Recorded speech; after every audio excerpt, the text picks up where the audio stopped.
Hi friends, எல்லோருக்கும் வணக்கம். எல்லோரும் எப்படி இருக்கீங்க? நல்லா இருக்கீங்களா? இன்றைக்கி நம்ம அடுத்த பாட்டில் தான் பார்க்க போகிறோம். அதுக்கு முன்னாடி நம்ம சேனலுக்கு சப்ஸ்கிரைப் பண்ணாதவங்கள இருந்தீங்கன்னா கண்டிப்பாக சப்ஸ்கிரைப் பண்ணிக்கோங்க.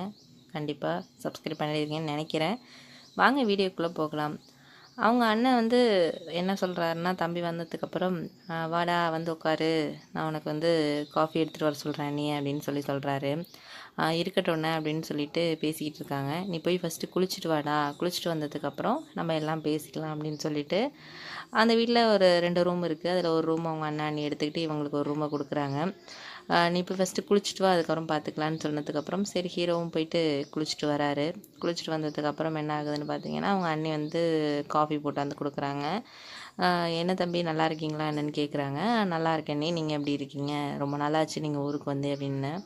இல்லைப்பா, இங்கே நிறைய ஒர்க்கு, கம்பெனியில் வந்து லீவ் கொடுக்க மாட்டேங்கிறாங்க. எங்களுக்கும் வரணும், இங்கே எல்லாரையும் பார்க்கணுன்னு ஆசை தான். ஆனால் வந்து லீவ் கொடுக்க மாட்டேங்கிறாங்க.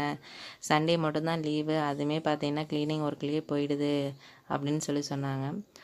சரி நானும் இங்கே ஏதாச்சும் ஒரு வேலை பார்த்துக்கிட்டு அப்படியே கொஞ்சம் நாள் ஆனதுக்கப்புறம் ஹாஸ்டலில் தங்கிடுறேன் அப்படின்னு சொன்னதுக்கு எங்கள் அண்ணி, ஏன் நாங்கள் இங்கே 2 பேர் தானே இருக்கோம் அப்படின்னு சொன்னாங்க. ஆனால் எனக்கு வந்து மனசு கவலையாக இருந்துச்சு. அவங்கள டிஸ்டர்ப் பண்ணுற மாதிரி இருக்குமே, அவங்க ப்ரைவசியை நம்ம வந்து டிஸ்டர்ப் பண்ணுற மாதிரி இருக்கும் அப்படின்னு சொல்லிட்டு நானே மனசுக்குள்ளே நினச்சிக்கிட்டேன்.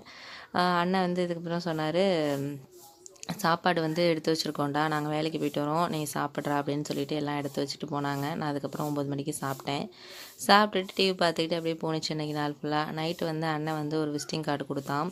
அந்த கம்பெனியில் போயிட்டு உள்ளே வர பாரு அப்படின்னு சொல்லி கொடுத்தான். அது வந்து ஒரு என் படிப்புக்கு ஏற்ற மாதிரி ரிலேட்டடான ஒரு கம்பெனி தான். ஆனால் மாதம் வந்து 10,000 ரூபா தான் சம்பளம் அப்படின்னு சொல்லி அந்த சார் சொன்னார்.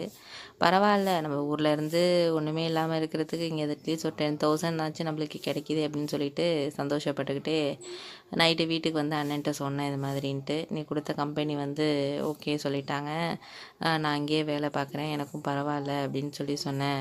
ஃபஸ்ட்டு 10,000 தானே அப்படின்னு சொன்னேன். அதுக்கு அண்ணன் சொன்னார், நீ வந்து 10,000 தானே ஃபீல் பண்ணாதடா, நான் ஃபஸ்ட்டு வந்தப்போ இந்த மாதிரி தான் சம்பாரித்தேன், இப்போ நான் வந்து 30,000க்கு மேலே வாங்கலையா, ஃபஸ்ட்டு அப்படி தான் இருக்கும், 2-3 வருஷம் போனால் சரியாயிடும் உனக்கு, நீ இங்கே சென்னையில் வந்து செட்டில் ஆகிடலாம், அம்மா அப்பா அழைச்சிட்டு வந்துடலாம் நம்ம எல்லோரும் அப்படின்னு சொன்னாங்க அண்ணன்.